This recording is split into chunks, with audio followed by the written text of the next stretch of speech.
writing method was a precursor of liquid penetrant. And that had various different flavors that went with that. But in the railroad industry, that meant you soak the axle in oil and wipe the surface away. You sprinkle chalk dust on it, and those lines might be a crack underneath. So that was the evolution, or the beginning of much penetrant. I have a very good friend who worked with Sir Frank Whittle in the development of the jet engine in England in the 30s. And they used kerosene, or paraffin as they call it, to do exactly the same thing. They were looking for smaller things and needed a better reactivity, so they would immerse the part in paraffin and then sprinkle chalk dust on it, and that gave them some measure of inspection using the penetrant method. And then, of course, Lester was the father of industrial radiography, and Robert Mell was the sponsor of the isotope use in radiography. And within ASNT, we have, on alternate years, the Lester Honor Lecture and the Mell Honor Lecture, and it's named for these two pioneers. Now, the American Society for Non-Destructive Testing was founded in 1941, right about the time of Pearl Harbor, and no one could have foreseen the events that go from there. But it was founded under the name the American Industrial Radio and X-ray Society. It got a lot of support in the World War II mobilization. The journal was founded in '42, and that was a quarterly publication at that time. The next major event in my book was the development of the first non-destructive testing handbook there by Dr. Robert McMaster.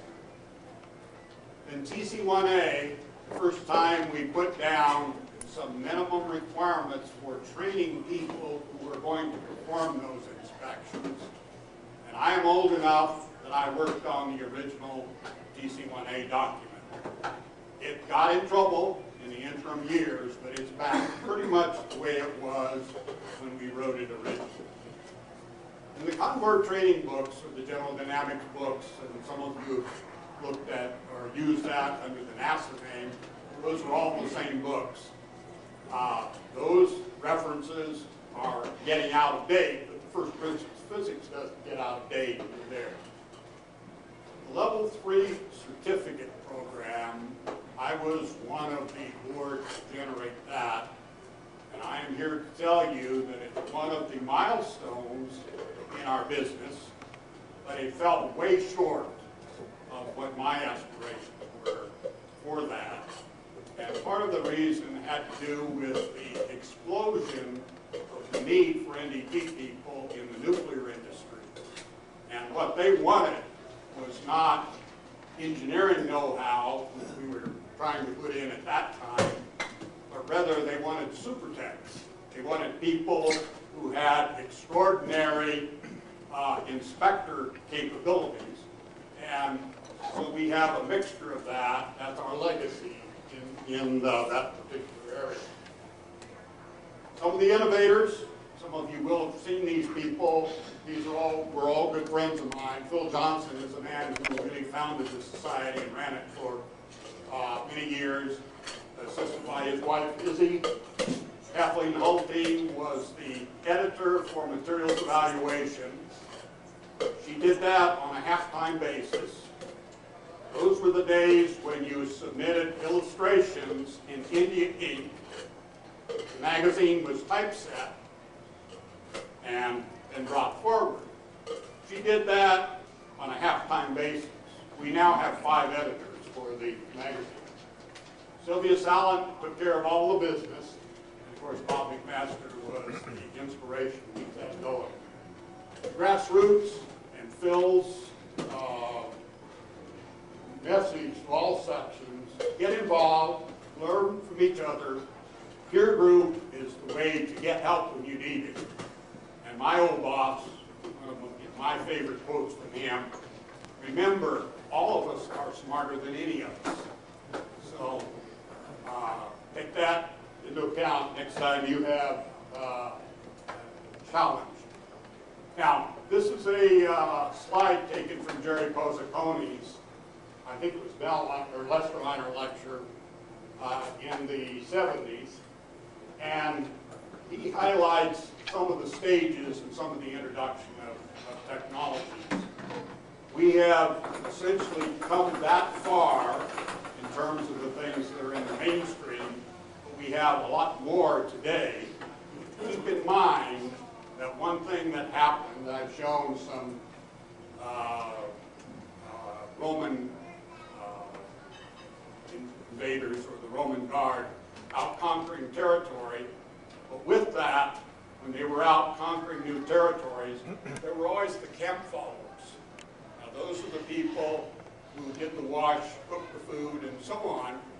And what you find in any organization, and our government is the worst, is those folks will continue to grow whether there's any battle being fought or not. And secondly, they will take over, and then it will expand even more. So we do have in every endeavor, every liability, or every technology we push forward, we have liabilities to go with that. We have to keep that in constant mind. So in 1970, we were dominated by what I call the ritualistic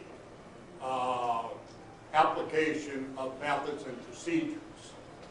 If you think about it, all of these specification selling organizations today are recipes to do something. The bad part about that is one recipe does not fit all situations. And you've got to be smart enough to know what part of the recipe fits, or if the recipe fits at all. And unfortunately, some of the people we have specifying and using still regard them as recipes, and all I have to do is go through the different steps of the recipe and I will be successful.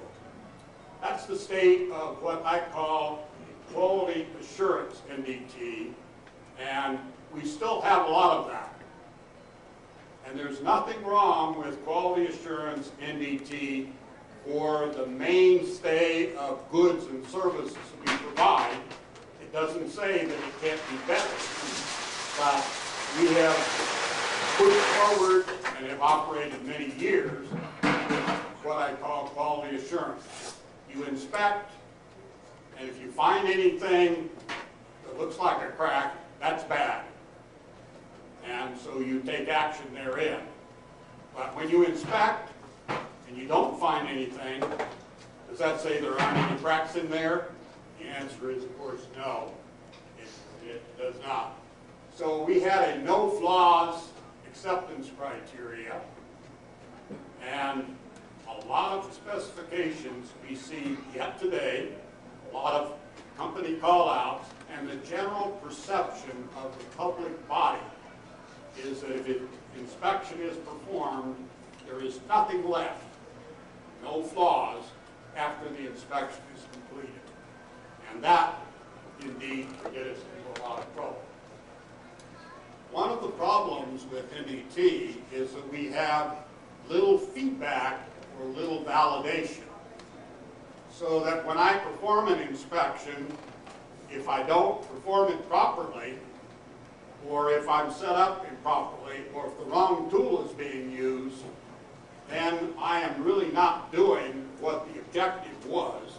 I'm simply wasting resource in performing what I call the inspection ceremony.